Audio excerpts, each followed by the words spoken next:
Welcome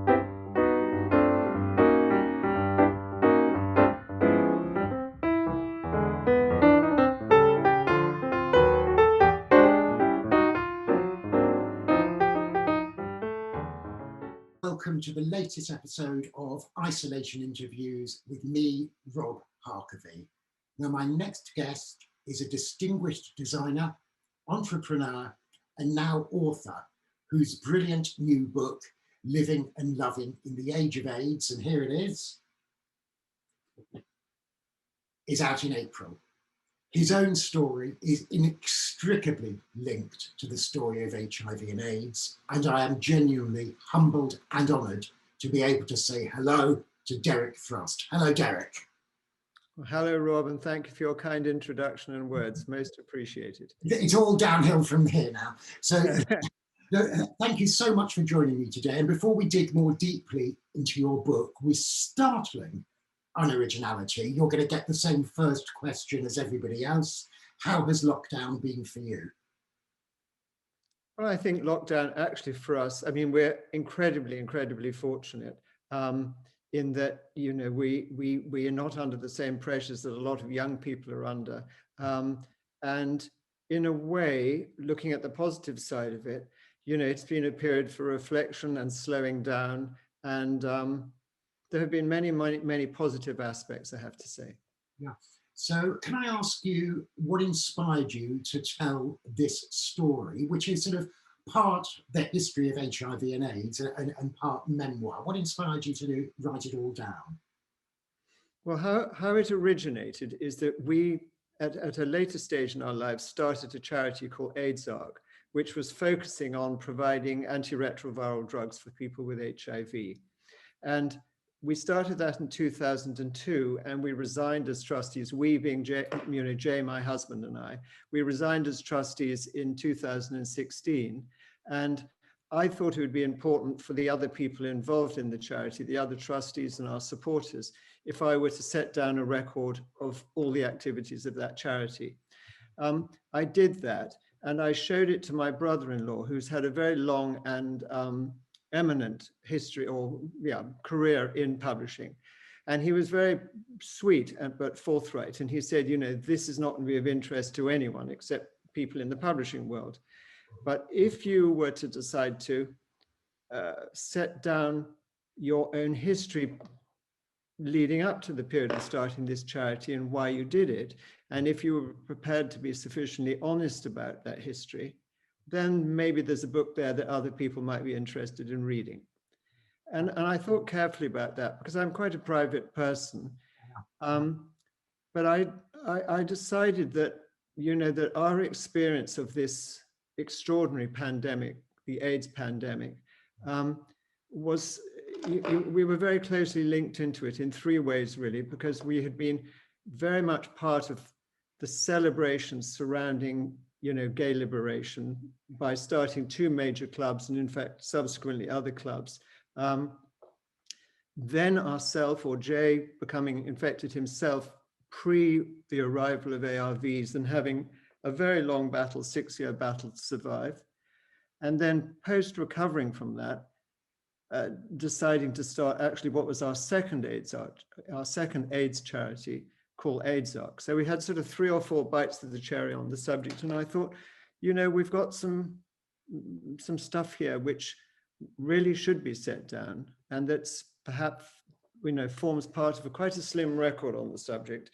And, you know, it's a responsibility to do that. I want young people to know about that stuff. Comparisons with It's a Sin are going to be inevitable. Sure. Let's get it out of the way. What did you think of the programme, and how much of it resonated with your experience of those times during the 80s? Well, I love the programme. I've seen it all through twice, and probably will again. I'm really grateful to Russell for writing such a thing. I think his motives for doing it were almost identical to mine. You know, he'd lived through the experience. He was perhaps traumatized by it. You know, there was a great deal of sadness associated with it. He sadly had an experience of a lover who did die. I had an experience of a lover who didn't die. You know, there were so many parallels, really. And you know, what appears to, well, not what appears to have come, what has come out of that amazing and wonderful and highly entertaining and beautifully crafted series is that young people have, you know, suddenly awoken to, like, Jesus, is that really what happened? You know, they can't believe that that's what happened, and they really, really, really want to know more about it. You know, they're shocked that it wasn't part of their educational curricula, etc., etc.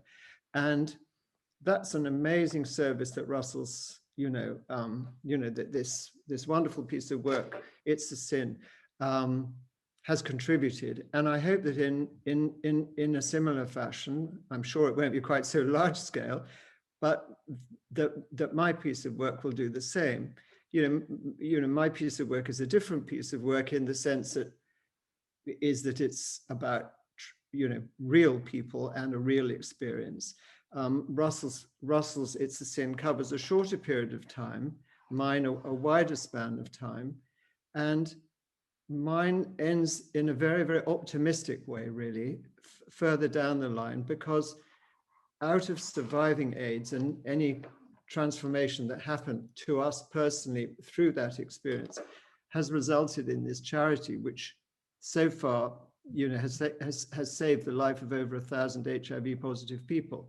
So it's very positive. And also many aspects of the whole AIDS journey, is a story of triumph in that, relatively recently, this pandemic arrived.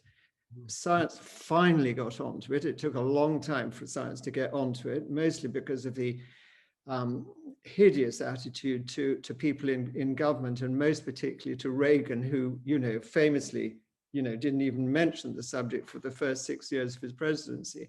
But, science has done something wonderful. It came up with drugs. AIDS maybe appeared in the early 80s, and by the late 90s, 97, there were drugs that were available that stopped people dying. You mentioned earlier on in that answer that very sadly Russell had a partner who died, and your partner, now husband, Jay, was diagnosed. Is now is still with us, which is fantastic. And I think that's one thing that a lot of young people today don't understand, not through a fault of their own, because as you say, a lack of education is what a lottery it was. I mean, I had exactly the same lifestyle as very many friends of mine, many of whom, like in your case, are no longer with us. And I remember going up to the Royal Free in Hampstead for my test, and negative. Other people who I know had, let's say, far less of a louche lifestyle than me, are no longer with us, and they were positive. And not only that, you had to, I mean, I really can't remember exactly, but I think I waited about 3 weeks for the result. That was agonizing. I mean, you can do it in your lunch hour now, which is fantastic, but it was agonizing, that 2 or 3 week wait, wasn't it? Absolutely, absolutely. I mean, I think just to, to correct facts, I mean, to make it clear to your audience, Russell's husband died not of AIDS, but died of a brain tumor. But he died, of course, a great sadness. Jeremy survived, and a great good fortune. And I think, going back to It's a Sin, it's Roscoe who says in It's a Sin, it's like, it could have happened to any of us. We all slept with zillions of people. We were all partying like crazy. It was just a lottery. We were just bloody lucky. And, I mean, I've lived with Jeremy, we started living together in 78. Well, for a lot of that time we were fucking, and, without having safe sex, and he was positive, so like, what happened there? Yeah. I don't know, but incredible good fortune. Catastrophic events usually give rise to a lot of art, literature, film, whatever, and, just the output surrounding the Second World War, which finished 80 years ago or something. Now 33 million people, I think, have died worldwide of AIDS. And that's not many less than the number of civilians who died in the Second World War, and that includes the Holocaust. And I wonder why. And your book has come out, we've had It's a Sin, but there is a vanishingly small amount of art that deals, of all forms, that deals with this. I just wonder if you've got any ideas why it's sort of almost been ignored, certainly by the mainstream. I mean, gay people like yourself and Russell are creating stuff and our website are doing stuff about HIV and AIDS, but it's Yeah. pretty much ignored by the mainstream. I wonder why you think that is. Yeah, I mean, you're right. I mean, in fact, the figure I think is, what I've read is actually nearer to 40, but who's counting? I mean, it's an unbelievably large number of people. And, what you say is 100% correct. And it is fascinating to address that question. I guess the answer has to be, is that only queers and drug addicts had it. So who cared? Yeah. It wasn't a big deal. America took the lead from their president. I mean, if he wasn't going to talk about it, why should anyone else? Now, happily, that's starting to change, and hopefully that will be reflected in the literature, and certainly post It's a Sin. The media has been, I have to say, totally wonderful in embracing it's a sin, and talking about it and exploring that subject and asking themselves exactly the question that you have also asked. It's a tragedy, but it's a tragedy which fortunately is being addressed, and we are talking about it. It needs to be talked about. It's an extraordinary event which sadly continues in that last year it's estimated 600,000 or 700,000 people died of AIDS around the world. I think it's unfortunate, really, that the focus is so sort of, I don't know what the right word is. I was going to say, sort of European Western centric, as if the problem's over, because, the problem certainly isn't over. We're still in a war, but it's a war that is being won, which is really exciting. But I agree, there are a million untold stories, and it's really gratifying that so many young people particularly want to know and are demanding to know. Your story, perhaps not just because of what you've done, but also really by accident of birth, exactly follows, if you like, the development of gay rights in the United Kingdom. I think you were probably a teenager at around the time of the 1967 Act, and and here we are today. What do you think the young Derek, just coming out, just wrestling with his own sexuality, then coming to terms with it, would think of gay rights and being gay in the United Kingdom in 2021? Well, I guess I'd be absolutely thrilled. I mean, what we've achieved, is absolutely thrilling. I mean, in 67, I was 15, as you correctly say.